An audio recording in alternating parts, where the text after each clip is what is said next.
오늘 말씀은 창세기 26장 12절에서 22절입니다. 이삭이 그 땅에서 농사하여 그 해에 100배나 얻었고 여호와께서 복을 주심으로 그 사람이 창대하고 왕성하여 마침내 거부가 되어 양과 소가 떼를 이루고 종이 심이 많음으로 블레셋 사람이 그를 시기하여 그 아버지 아브라함 때에 그 아버지의 종들이 판 모든 우물을 막고 흙으로 메웠더라. 아비멜렉이 이삭에게 이르되 내가 우리보다 크게 강성한즉 우리를 떠나라.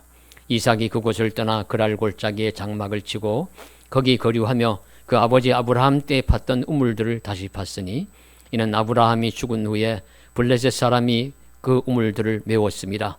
이삭이 그 우물들의 이름을 그의 아버지가 부르던 이름으로 불렀더라. 이삭의 종들이 골짜기를 파서 샘 근원을 얻었더니 그랄 목자들이 이삭의 목자와 다투어 이르되 이 물은 우리의 것이라 하며 이삭이 그 다툼으로 말미암아 그 우물 이름을 에색이라 하였으며 또 다른 우물을 팠더니 그들이 또 다툼으로 그 이름을 신나라 하였으며 이삭이 거기서 옮겨 다른 우물을 팠더니 그들이 다투지 아니하였으므로 그 이름을 르호봇이라 하여 이르되 이제는 여호와께서 우리를 위하여 넓게 하셨으니 이 땅에서 우리가 번성하리로다 하였더라. 아멘. 네, 어떤 책을 보니까요, 지난 20세기의 베스트셀러 중에 제2위가 데일 카네기의 인간관계론이라는 책이다 하는 것을 보았습니다. 실제 20세기에 나온 수십억 권 이상의 책 중에서 정말로 그 책이 베스트셀러 100년여 동안의 2위인지는 알 수 없으나 그 카네기의 인간관계론이 그만큼 많이 팔리고 많은 사람이 즐겨보았다는 것은 틀림없습니다. 그러면 그 인간관계론이란 책이 그렇게 많이 팔린 이유가 무엇일까요? 그것은 사람과의 관계를 잘해서 좋은 친구, 좋은 이웃이 많기를 바라는 것입니다. 사람은 누구나 좋은 이웃, 좋은 친구가 많기를 바라는데 그렇게 하려면 자신이 좋은 자질, 좋은 성품을 가지고 있어야 합니다. 그래서 성경에서 말씀하시는 좋은 성품이 무엇이냐, 좋은 자질이 무엇이냐 하면은 바로 온유함입니다. 온유함은 좋은 성품이고 좋은 자질이어서 온유함을 갖춘 사람은 인복이 많아요. 그래서 좋은 이웃, 좋은 친구가 늘어나게 됩니다. 그래서 성경에서 말씀하시는 좋은 이웃, 좋은 친구가 많은 온유함이라는 자질을 우리가 갖추기를 원합니다. 그 온유함이라는 단어가 의미하는 것은 성품적으로 부드러움, 유순함을 의미하지만 근본적으로는 통제된 힘을 가지고 있다. 통제된 힘을 가지고 있다 할 때 사용합니다. 그래서 온유라는 말은 헬라어로 프라우스인데 이것은 길들어진 야생 종마를 묘사할 때 사용되었다고 합니다. 그러니까 야생 종마는 힘이 있어요. 잘 달리고 막 거칠 것 없이 펄쩍펄쩍 뛰고, 그런데 길이 들어져 있기 때문에 순종할 땐 순종하고 달릴 땐 달리고 쉴 땐 쉬고 하는 것을 압니다. 그것이 바로 온유함의 특징이다. 그리고 온유함이 약하고 무기력하다는 의미가 아닙니다. 겉으로는 유순하고 부드럽고 참 순하지만 그러나 내면적으로는 매우 강합니다. 온유하다고 직접 성경에서 말씀하신, 거론하신 인물이 두 사람이 성경에 있습니다. 한 사람은 모세이고 한 사람은 예수님입니다. 민수기 12장 3절에 이 사람 모세의 온유함이 지면의 모든 사람보다 더하더라. 모세의 온유함이 세상 사람들, 지면 사람들보다 더 뛰어났다는 말씀이고요. 예수님도 마태복음 11장 29절에 나는 마음이 온유하고 겸손하니 내게 와서 나의 멍에를 메고 내게 배우라. 예수님이 마음이 온유하시다고 말씀하셨습니다. 그럼 예수님과 모세가 온유하시긴 하지만 약한 무기력한 분들이 아니죠. 아주 겉으로는 한량없이 온순하지만 내면적으로는 엄청나게 세상이 감당할 수 없을 만큼 강한 분들입니다. 그러니까 외유 내강의 아주 대표적인 분들이죠. 온유하다는 것은 그런 뜻입니다. 그래서 이런 예수님과 같이 또 모세와 같이 우리 성경에서 그 삶이 매우 온유한 인물로 정평이 난 또 한 명의 인물, 우리 오늘 이삭에 대해서 말씀을 나누면서 이삭의 온유함이 어떤 모습인지, 그리고 그 온유한 자로서 이삭이 어떤 복을 받았는지를 말씀을 통해서 깨닫고자 합니다. 첫째로 온유한 사람이란 상대를 잘 이해하고 무례한 행동을 하지 않는 것입니다. 이삭은 아브라함이 100세에 낳은 아들입니다. 그런데 아브라함의 약속의 아들이었죠. 근데 하나님이 여러분 잘 아시는 대로 아브라함을 시험하시기 위해서 그 100세에 낳은 귀한 아들을 내가 지명하는 곳에 가서 번제로 드려라.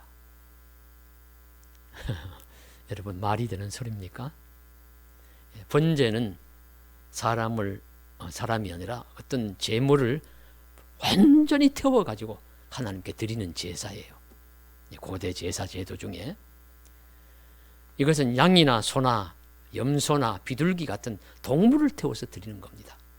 그런데 하나님이 아브라함의 100세에 난 아들 이삭을 그렇게 드리라고 말씀하신 겁니다. 그런데 아브라함이 그 말씀을 듣고서 순종하여서 갑니다. 가서 3일 길을 걸어가지고 하나님이 지명하신 모리아산 아래에 도착해서 종에게 너희는 여기서 하인에게는 기다리라. 그렇게 하고 이삭에게는 그 불태울 나무 짐을 지우고 그리고 산으로 올라가요. 자, 올라가서 이렇게 성경에 조금 변형해서 설명적으로 표현하면 이렇게 말씀이 나와 있습니다. 창세기 22장에 이삭을 데리고 산에 올라가서 제단을 쌓고 나무를 버려놓고 아들 이삭을 결박하여 제단 나무 위에 올려놓고 칼을 들고 아들을 잡아서 불로 태워서 드리려고 합니다. 성경에 나온 대로입니다. 여기까지의 상황을 볼 때 100세에 낳은 아들을 순순히 순종해서 하나님께 드리려고 하는 아브라함의 믿음도 우리가 대단하다고, 순종하는 믿음도 대단하다고 볼 수 있지만 그 말씀에, 아버지의 말씀에 하시는 대로 순종해서 가만히 따르는 이삭도 대단한 겁니다. 아브라함의 나이가 110세가 넘었을 겁니다. 이삭의 나이는 청소년기 15, 16세 정도 되었다고 보여져요. 한창 혈기왕성해서 잘 뛰어다니는 나이입니다. 아버지가 나무를 들여놓고 제단을 쌓고 그 위에 올려놓고 자기를 묶고서는 하고는 한다? 가만히 있을 아들이 누가 있습니까? 아버지 왜 이래요? 아버지 돌으셨어요? 아버지 이상하신 것 아니에요?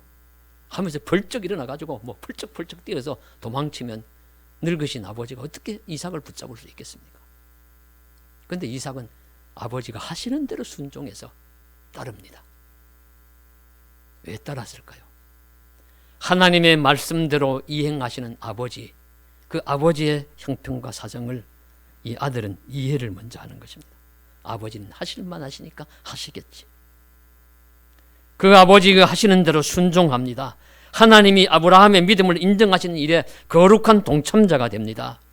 물론 하나님이 그렇게 하실 리가 있겠습니까? 다른 양을 준비했다가 대신 드리게 하고 이삭은 살려주지만 아브라함의 믿음은 합격점을 받습니다. 여기서 아브라함의 믿음도, 순종하는 믿음도 대단하지만 하나님의 명령에 절대 순종하시는 아버지의 마음을 이해하고 아버지가 하시는 대로 맡기고 따르는 이삭의 성품이 얼마나 온유했는지를 성경은 우리들에게 가르쳐 주시고 있습니다. 온유함이란 바로 이런 것입니다. 상대를 이해하고 무례한 행동을 하지 않는 것입니다. 그래서 온유한 사람은 착한 사람입니다. 온유한 사람은 무엇보다도 상대를 먼저 생각하고 이해하는 마음이 크고 넓습니다. 지난 주간에 한 신문에 작년 포항에 태풍이 왔을 때요, 우리 지하 주차장에 배관 위에 올라가서 살은 그 어머니가 어떤 토크쇼에 나가서 이야기를 하기 때문에 그것이 기사화되고 인터뷰를 한 내용이 났어요. 작년에 그 극적이고 아픈 사건이 소환된 것이죠. 그 어머니와 그 아들은 주차장에 내려갔다가 물이 차 들어오니까 얼른 안에 있다가 아들이 문을 열고 물이 아직 덜 찼을 때니까 문이 열려서 빠져나오는데 물이 콸콸콸 밀려 들어오니까 그 어머니가 어깨도 아프고 자신은 헤엄도 못 치니까 아들 보고 너라도 나가서 살아라. 너라도 빨리 저 사람들하고 같이 나가라. 막 떠다 밀듯이 보냈어요. 그러니까 그 아들이 그 어머니의 말씀에 순종해서 떠나가면서 마지막 한 말이 엄마 그동안 키워주셔서 감사합니다. 했다는 거죠. 그런데 그 어머니는 마치 뭐 조그만 홈통, 배관 홈통 위에 올라가셔서 몇 수시간을 그렇게 기다리다가 살아났고 그렇게 갔던 아들은 죽음으로 발견이 되었습니다. 그 어머니가 그런 상황에서 한 1년 이상을 지금 지나오면서 그 가족들이 그 슬픔과 고통을 어떻게 이겨나왔는지, 그리고 자신들과 같은 비슷한 상황에 처한 사람들이 있다면 용기를 잃지 말고 주위의 도움을 받으면서 어려움을 극복하기를 바란다고 그 어머니가 간절한 마음으로 이야기하는 그 내용인데요. 저는 이 이야기를 읽으면서 또 그 장면을 떠올리면서 그 중학생 아들의 나이가 꼭 이삭과 같은 나이, 15살 중학교 2학년이었대. 그리고 그 착한 아들이 물론 어머니를 두고 떠나면서 엄마 그동안 키워주셔서 그 위기의 상황에 감사하다고 하는 인사를 하는 학생은 이삭처럼 온유하고 착한 나이가 틀림이 없습니다. 예수님도 그런 분이셨죠. 십자가라는 극형의 죽음을 앞두고서 내 아들을 십자가에 달아서라도 세상을 구원하고자 하시는 아버지 하나님의 마음을 먼저 이해하신 것입니다. 그래서 아버지여, 겟세마네 동산에 기도할 때 아버지여 이 잔을 내게서 멀리 하옵소서. 그러나 내 뜻대로 마시옵고 아버지의 뜻대로 하시옵소서. 내 원대로 마시옵고 아버지의 원대로 하시옵소서. 아버지 하나님의 마음을 먼저 이해합니다. 이삭이 아버지의 마음을 이해하고 순순히 제단 위에 눕던 모습이 떠오르지 않습니까? 이처럼 정말 이삭은 예수님 닮은 온유하고 착한 사람이 틀림이 없습니다. 그래서 온유한 사람은 상대의 형편을 먼저 이해하는 사람이에요. 우리가 사회적인 관계에서도 대접을 받는 위치에 처할 때도 있고 또 누군가에게 봉사하고 대접하는 위치에 처할 때도 있습니다. 만일에 내가 대접을 받는 위치에 있다면 상대를 이해한다면 대접하는 사람을 이해하는 것이죠. 우리가 음식점에 가거나 어떤 곳에 가서 종업원으로 일을 하시거나 수고하는 분을 보면 이리 와 저리 가 함부로 말하지 않고, 저들도 한 가정의 귀한 아들 딸이고 귀한 어머니 아버지일 것이니까 내가 좀 따뜻하게 잘 이야기해서 저들이 수고하고 힘쓰는 저들의 마음을 위로해야 되겠다. 이런 마음을 가지면 온유한 사람입니다. 내가 종업원으로서 또 수고하고 일해야 되는 입장이라면 좀 못된 손님이 와가지고 큰 소리 치고 나무라고 해도 아이고 어디서 화가 나셨는가 보다. 내라도 좀 따뜻하게 대접해서 그 마음이 풀어지시면 얼마나 좋을까. 이렇게 하면서 잘 대접하는 사람이든 그 사람이 온유한 사람이에요. 예. 이렇게 온유한 사람은 상대를 이해하고 너그러운 마음으로 대응하는 사람입니다. 온유한 사람은 상대의 사정과 형편을 먼저 이해하고 용납하고 치유하는 삶의 행동을 하는 사람입니다. 그렇게 확실히 그런 온유한 사람으로 세상을 살아가면 어렵고 힘든 일이지만 나의 온유함으로 인하여 세상이 좀 더 따뜻해질 수 있으니까 그것이 복된 일이 아니겠습니까? 그래서 우리도 그런 온유한 삶을 잘 살아갈 수 있기를 주님의 이름으로 간절히 소망합니다. 둘째로 온유함이란 누군가에게 은혜를 베푸지만 그를 판단하지 않습니다. 정죄하지 않고 보복하지 않는다는 뜻입니다. 이해하는 것을 넘어서서 이제 은혜까지 베푸는 거예요. 그러면서도 내가 판단하거나 보복하지 않아요. 그 말씀이 오늘 읽으신 본문 말씀에 잘 나타나 있습니다. 장성한 이삭이 이제 가정을 이루고 이곳저곳 가나안 땅을 다니면서 살아갑니다. 그런데 가나안 땅 자체가 블레셋 사람들이 많이 지배해 있는 곳이니까 블레셋 사람 땅에 들어가 살기도 하고 그 인접한 곳에 가서 살기도 해요. 그런데 그곳에서 살면은 꼭 광야 생활에서 필요한 것이 우물입니다. 우물이 얼마나 중요한 가치가 있습니까? 우물이 있어야 양떼를 먹이고 또 농사도 짓고 또 사람도 물을 마시면서 살아가니까 물이 없으면 못 살죠. 그리고 우물은 큰 자산입니다. 그래서 그 우물을 가지고 우물에서 중심으로 살아가는데 이 들어온 이삭이 가만히 블레셋 사람들이 보니까 너무 잘 사는 거예요. 그래서 배가 아팠습니다. 그래서 이 배가 아파서 소위 말하면 샘이 나가지고 시기해가지고 가서 이삭이 소유하고 있는 우물을 가서 메워버려요. 그 아브라함이 팠던 우물이니까 이삭의 소유가 되어서 소유 우물인데 메워버립니다. 그리고 왜 메우느냐? 여기가 우리 땅 아니냐? 너가 먼데 들어와서 이곳에 와서 우물을 파고 이렇게 잘 사느냐? 꺼져!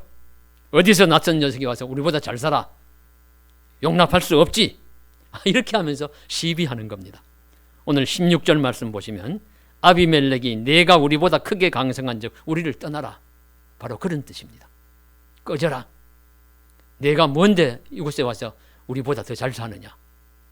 이래가지고 우물을 빼앗으니까 그렇게 우물이 메워지고 빼앗기니까 이삭이 아무 말 하지 않고 옆으로 옮겨가서 그랄 땅에 가서 또 종들을 지켜가지고 우물을 파서 삽니다. 그런데 그곳까지 와가지고 또 우물을 빼앗는 거죠. 그러니까 이삭의 종들과 그 아비멜렉과 블레셋 사람들이 서로 다툽니다. 네가 옳으냐, 내가 옳으냐, 내 것이냐, 네 것이냐, 왜 이러느냐, 뭐 이렇게 하면 다투니까 이삭이 보고서는 아이 그만 다투어라, 그냥 우물 주워버려라. 그리고는 자리를 옮겨가지고 옆에 가서 또 우물을 팝니다. 그래서 우물을 파니까 또 와서 또 다투는 거예요. 또 와서 뺏으려고 합니다. 또 다투어요. 그래서 에색이라고 이름을 붙이고 다툰다, 신나라고 이름을 붙이고 대적한다. 그런 유사한 뜻이죠. 그렇게 지명의 이름이 붙었다는 것이죠. 그리고는 또 옮겨가서 넓은 지역에 가서 이곳저곳 파다가 보니까 우물이 나와서 또 우물을 파서 살아가게 돼서 그곳 이름은 이제 르호봇, 넓다. 그렇게 그 뜻인 지명을 붙였다는 말씀입니다. 여러분, 이 사건에서 우리가 보아야 할 것은 이것입니다. 광야 같은 곳에서 물을 파서 우물을 땅을 파서 우물을 얻는다는 것이 얼마나 어려운 일인가를 먼저 보아야 하죠. 땅이 있다고 땅만 파면 우물이 나온다면 이런 싸움도 안 일어날 겁니다. 그러나 10개를 파서 하나 나올까요?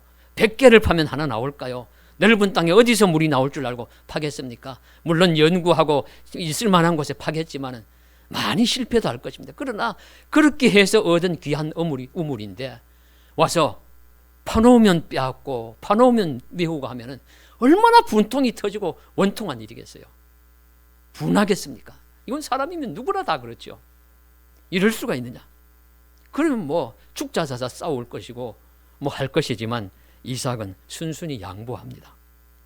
내가 판 우물을, 보물 같은 우물을 그들에게 양보하고 은혜를 베푸는 것입니다. 그리고 난 다음에도 오늘 읽어보신 말씀처럼 그들에게 욕을 하지 않아요. 저놈들 망해버려라. 저렇게 나쁜 짓을 하다니 망해버려라. 나쁜 자들이라고 욕을 하지 않습니다. 어떻게 이럴 수가 있을까요? 바로 하나님이 보고 계시고 하나님이 알고 계시고 하나님이 판단하시고 하나님이 갚아주실 것이라는 믿음이 있기 때문입니다. 그 믿음에서 나오는 온유함이 이삭이 가진 온유함입니다. 예수님도 그런 자세로 다른 사람을 대하셨다는 것을 베드로 사도는 회고하고 있습니다. 예수님은 욕을 받으시되 대신 욕하지 아니하시고 고난을 받으시되 위협하지 아니하시고 오직 공의로 심판하시는 자에게 부탁하셨다. 베드로전서 2장 23절에 말씀하십니다. 욕을 들어도 욕하지 않고 고난을 받아도 위협으로 대응하지 않고 오직 공의로 심판하신 하나님이 다 갚아주실 것이고 다 정리해 주실 것을 믿고 하나님의 심판에 맡기는 것입니다. 오직 내가 할 일은 상대의 형편을 이해하고 생각하고 그에게 은혜를 베푸는 일일 뿐입니다. 그래서 온유한 사람은 천사 같은 사람이에요. 온유한 사람은 천사 같은 사람. 오늘날 또 이런저런 이유로 나에게 피해를 주는 사람들을 만날 때가 있습니다. 오늘 말씀처럼 살려면요, 온유한 사람이 되려면 그런 사람 만나더라도 참고 양보하고 은혜를 베푸시고 그 사람을 못난 사람, 나쁜 사람이라고 판단하거나 망하라고 저주하지 말아야 합니다. 온유한 사람은 그렇게 살지 않습니다. 대신 욕하지 않고 대신 위협하지 않으신 예수님의 모습을 기억하고 살아가는 사람입니다. 그래서 성경은 성도가 어떤 범죄한 사람을 보는 경우에도 이렇게 반응할 것을 가르쳐 주셨어요. 사람이 무슨 범죄한 일이 드러나거든 신령한 너희는 온유한 심령으로 그러한 자를 바로잡고 내 자신을 돌아보아 너도 시험을 받을까 두려워하라. 갈라디아서 6장 1절의 말씀입니다. 온유한 심령으로 바로잡으라고 하십니다. 예, 막 강하게 막 억압해서 바로잡는 게 아니라 온유한 심령으로 바로잡되, 바로잡으려고 힘은 쓰되 내가 그보다 더 잘난 사람이다, 내가 너보다 더 뛰어난 사람이다 라고는 생각하지 말아라. 내가 오히려 교만할까. 그래서 하나님의 시험 그에서 또 범죄하고 떨어질까 조심하는 그런 자가 되라는 말씀을 해주시고 있습니다. 그래서 그런 좀 악하고 허물 있는 사람을 보고 바로잡으려고 수고는 하고 온유한 마음으로 하지만은 나 자신이 교만과 판단의 죄에 빠질 수 있다는 사실을 알고 자신을 돌아보는 사람, 바로 온유한 사람입니다. 그래, 하나님은 우리의 심령을 감찰하실 수 있는 분이니 우리의 그런 모습을 너무 잘 아실 것입니다. 우리가 다른 사람의 약점과 허물을 참아주고 안아줄 때 하나님도 나의 허물과 약점을 참아주십니다. 그것을 사도 야고보는 긍휼 있는 사람에게는 긍휼 있는 심판을, 긍휼 없는 자에게는 긍휼 없는 심판을 행한다고 말씀하십니다. 그래, 오늘 이삭이 우물을 빼앗기면서도 상대를 욕하거나 저주하지 않는 모습을 보면서 얼마나 이삭이 온유한 사람인지를 배울 수가 있습니다. 하나님은 이런 이삭을 온유하게 대해 주실 것입니다. 우리도 피해를 입히는 사람에게까지도 은혜를 베풀며 온유한 마음과 자세를 잃지 않도록 당부하시는 하나님의 말씀을 새겨듣고 하나님이 보시고 계신다는 믿음 안에서 온유한 삶을 살아가는 저와 여러분 되시기를 간절히 소망합니다. 세 번째로는 온유한 사람의 특징은 꺾이지 않는 부드러움을 갖고 있어요. 부드럽지만 꺾이지 않습니다. 그래서 의미 있는 일들을 끝까지 포기하지 않습니다. 만일 사실 우리가 이삭처럼 우물처럼 소중한 것을 해놓으면 빼앗아가고 해놓으면 와서 방해하고 못쓰게 하고 하면은 아이고 또 파서 무엇하나 이제 그만할 거예요. 에이 그만하자, 뭐 다른 방법 찾자, 가서 사정하고 빌어서 물을 좀 빌려서 쓰든지 뭐 그렇게 하면서 포기할 것입니다. 그러나 이삭은 포기하지 않습니다. 보면 꺾이지 않는 부드러움이 온유함입니다. 의미 있는 일들 그거 끝까지 합니다. 그래서 빼앗기면 옆에 가서 또 파고 빼앗기면 가서 또 파고 하니까 빼앗으려고 하던 자들이 오히려 포기를 하는 거예요. 괴롭히던 자들이 괴롭힘을 포기하는 것입니다. 이것이 바로 온유함의 본질입니다. 우물을 파는 것이 그토록 어려워도 이렇게 이삭이 하니까 오히려 대적자들이, 우리 오늘 읽으신 말씀 그 다음 말씀 나오면 보면요, 아비멜렉이란 자가 오히려 먼저 찾아와요. 찾아와 가지고 가만히 우리가 너를 해롭게 해도 하나님이 너와 함께 계셔서 너를 복주시고 잘 되는 것을 보니까 너하고 싸워서는 우리에게 이득이 없는 것 같다. 그저 우리 잘 지내자. 그렇게 하면서 오히려 손을 내밀고 화해를 요청합니다. 이런 역사, 그래서 선으로 악을 이기는 것, 정말 부드러움으로 뭐 강한 것처럼 보이는 것을 이기는 것, 괴롭히던 자들이 오히려 먼저 와서 우리가 너희와 하천하고 싶다, 용서를 빌면서 화해하고자 하는 것, 그 꺾이지 않는 부드러움, 진실하고 온유한 힘입니다. 선으로 악을 이기고 온유함으로 대적을, 공격을 잠재우는 것이죠. 이런 온유한 삶의 자세는 상대를 이해하고 무리하게 대응하지 않는 것이며, 내가 은혜를 베풀지만 상대를 판단하거나 정죄하지 않는 것이며, 더 나아가서 선하고 의미 있는 일을 쉽게 포기하고 그만두는 것이 아닙니다. 굽히지 않고 꺾이지 않는 부드러움을 끈질기게 지속하여 승리하는 삶입니다. 그래서 선으로 악을 이기는 삶, 바로 이삭에게서 배울 수 있는 온유한 삶입니다. 이런 온유한 삶을 우리 삶의 모든 면에 적용하여 말씀대로 살아가시는 큰 은혜가 함께 하시기를 간절히 소망합니다. 이런 온유한 삶을 살아야 하는 이유는요, 하나님의 말씀이 우리에게 온유하게 살라고 가르쳐 주십니다. 성령의 열매, 8번째 열매가 온유함입니다. 사랑에서부터 시작해서 이제 8번째 열매가 온유, 절제. 성령의 열매는 우리 보고 성령의 사람이 되어서 맺으라고 하신 열매예요. 그래서 성령의 열매를 맺어야 합니다. 그래서 성령의 사람이 되면 온유함의 열매를 맺습니다. 그리고 또 사도 바울은 빌립보서 4장 5절에 너희 관용을 모든 사람에게 알게 하라. 주께서 가까우시니라. 너희 관용을, 너희 부드러움을, 너희 넓은 마음을, 너희 온유함을 모든 사람이 알도록 해라. 그 사람들이 보면서 저 사람은 관용하는 사람이야. 저 사람은 마음이 넓은 사람이야. 저 사람은 온유한 사람이야. 이렇게 알도록 하는 것이 주께서 가까우심을 기다리는 성도의 본분이다. 성도의 모습이다. 그렇게 가르쳐 주십니다. 우리가 또 생각해 본 예수님의 성품, 나는 마음이 온유하고 겸손하니 내게 와서 나의 멍에를 메고 내게 배우라. 예수님의 마음에 온유하고 겸손한 성품 우리가 본받아야 합니다. 그러므로 우리는 온유한 삶을 살아야 합니다. 말씀 나눈 것처럼 이삭 같은 경우는 그렇지만 우리가 온유하게 살면 다 빼앗기고 우리는 그저 헐벗고 굶주리고 시지리도 못나게 살 것 같아요. 손해만 보고 양보만 하고 당하기만 하며 살 것 같습니다. 그렇지만 그렇지 않습니다. 온유한 자에게는 하나님이 주시는 복이 있습니다.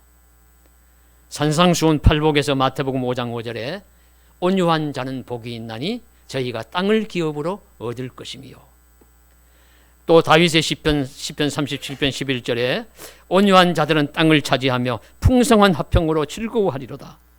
그렇게 고백합니다. 분명한 것은 온유한 자들이 세상에서 망하는 것이 아니라 오히려 복을 받고 땅을 차지할 것이고 풍성한 화평으로 즐거워할 것이라고 분명히 가르쳐 주시고 있습니다. 오늘 이삭의 말씀을 보십시오. 이삭이 그 증거지요. 이처럼 온유한 이삭이 쫄딱 망한 거지가 되거나 모든 것을 잃고 다 빼앗긴 삶을 사는 것이 아니라 더 잘 살아갑니다. 바로 오늘 말씀 12절 13절에 보시면 이것이 이삭의 삶의 모습입니다. 이삭이 농사하여 100배나 얻었고 여호와께서 복을 주심으로 그 사람이 창대하고 마침내 거부가 되어 양과 소가 떼를 이루고 종이 심이 많았더라. 이 말씀이 매력이 있지 않습니까? 농사를 지으니 100배나 소출이 얻어지고 삶이 창성하여 거부가 되었다니까 눈이 번쩍 떠지지 않습니까? 이번 다니엘 기도회에 강사로 나온 목사님 중에 한 분이 옥수제일교회 호용한 목사님이란 분이 있는데 그분의 말씀을 들으니까 이런 이야기를 하나 하셨어요. 그가 섬기는 교회에 성도 한 분이 그 목사님에게 계엄 예배를 드려달라고 했습니다. 근데 그때가 처음이 아니고 벌써 7번째인가 8번째래요. 그래서 계엄 예배를 드려달라. 그래서 가서 계엄 예배를 드려주면은 얼마 있다가 보면 망했습니다. 또 계엄 예배를 또 드려달라고 해서 또 새로 사업 시작했습니다. 들어가서 또 예배 드려주면 얼마 있다 보면 또 망했습니다. 이렇게 하다가 그 7번째인가 8번째 와가지고 또 예배를 드려달라고 하더래요. 그러니까 잘 되라고 계엄 예배 드리는데 면도 잘 안 쓰고 또 같은 분 그 사람이 또 같은 또 하는 그 사업체에 와서 하려고 하는데 같은 말씀으로 말씀 증거 때마다 할 수도 없고 그래서 고심을 하다가 딱 생각이 떠오르는 것이 바로 이 창세기 26장 12절 이삭의 말씀이 생각이 나더라는 겁니다. 말씀이 생각이 나서 바로 이 말씀을 읽고 이삭이 농사하여 100배나 얻었고 하나님이 복을 주시어 창대하게 되고 양과 소가 떼를 이루고 거부가 되었다. 그러니까 그 말씀을 전하면서 거부가 되시오. 그렇게 말씀을 전했더니만 희한하게도 그 길로 너무 사업이 잘 되어서 거부가 되었대요. 그분이 그때 증거를 하시기를 배달의 민족 김아무개라는 대표다. 그래서 그분 어머니도 부모님도 지금 이 자리에 와 계신다고 앉아 있다고 하면서 그렇게 말씀하시는 것을 보았습니다. 그래서 그분이 성공해서 그 교회에 우유 돌리고 배달하는 선교 일에도 많은 후원과 봉사를 아끼지 않는다. 그런 좀 잘된 것에 대한 이야기였습니다. 요점은 이삭처럼 온유한 사람은 하나님이 복을 주신다는 사실을 잊지 마십시오. 온유한 사람은 말씀대로 복을 받습니다. 시편 37편에서 말씀드린 바와 같이 온유한 자는 땅을 차지하며 영원히 풍부한 화평으로 즐기리라 한 이 다윗은 어떻게 되었습니까? 지금까지 이스라엘 수천 년 역사 중에 다윗이 왕 시대를 할 때만큼 넓은 영토인 적은 없습니다. 다윗의 시대가 가장 번성하고 가장 넓은 영토를 차지할 그때였습니다. 온유한 다윗은 말씀처럼 땅을 차지하며 풍부한 화평으로 즐기리로다 하는 복을 받았습니다. 그리고 자신이 그렇게 복을 받았다고 고백하는 것이니까 누가 반박할 수 있겠습니까? 우리도 다윗처럼 온유한 자가 되어 땅을 얻고 풍성한 화평으로 즐길 수 있기를 간절히 소망합니다. 온유한 자는 복이 있나니 그는 땅을 기업으로 받을 것이며 라고 말씀하시고 가르쳐 주신 예수님은 어떠하십니까? 아이고, 예수님 아무것도 없이 그냥 돌아가셨잖아. 빈손으로 그냥 십자가 지시고 돌아가셨잖아 라고 할 수 있지만 그 예수님은 부활하시고 사셔서 하늘나라의 주인이 되셨고 영원한 하나님 나라의 기업에 땅을 다 차지하신 분이 되셨고요. 그리고 이 세상에서도 예수님의 복음은 들어가지 않는 곳이 없습니다. 예수님의 복음은 이 세상 온 땅을 지금 다 차지하다시피 예수님의 복음과 가르침은 세상을 지배하고 있습니다. 말씀대로 된다는 것입니다. 그러므로 우리가 온유한 자가 되면 손해나 피해만 보고 세상 나라에서나 하나님 나라에서 잘 안 되고 못 살 것이라는 생각은 잘못된 것입니다. 오히려 세상의 땅과 기업을 얻을 것이요 그보다 영원한 하나님 나라의 주인공도 되게 하실 것입니다. 이 은혜와 복을 누리는 저와 여러분 되시기를 주님의 이름으로 간절히 축복합니다. 기도드리겠습니다. 사랑하는 하나님 아버지, 온유한 이삭은 오랜 옛날 시대, 아주 고대 시대, 법도 정비가 잘 되어 있지 않고 제도도 미비한 그런 시대, 위험이 산재해 있는 시대, 그런 시대에도 온유하게 살았음에도 불구하고 많은 복과 평강을 누렸습니다. 아브라함과 야곱에 비해서 더 평안한 삶을 살아 이삭에 대한 이야기가 많이 나오지 않지만 그만큼 환난 변고 없이 살았다는 뜻이기도 합니다. 그 말씀대로 그는 거부가 되었고 큰 복을 누리면서 살았습니다. 온유한 사람으로서 받는 복의 증거를 우리에게 가르쳐 주시고 있습니다. 우리도 다른 사람의 삶을 이해하고 또 다른 사람에게 은혜를 베풀고 그러면서도 판단 저주하지 않고 또 끝없이 우리 하나님 주시는 의미 있고 복된 일들은 우리 포기하지 않고 지속하는 그런 부드럽지만 강한 힘을 소유하면서 믿음으로 살아갈 때 하나님 주신 은혜와 큰 복을 누릴 수 있을 줄로 믿습니다. 그런 이삭과 같은 온유한 인격을 갖춘 사람이 되기를 간절히 소망하며 온유한 사람에게 주신 은혜와 복을 누릴 수 있는 복된 사람들, 우리 성도님들 다 되게 하여 주시옵소서. 우리 주님 예수님 이름 받들어 감사하며 기도드리옵나이다. 아멘.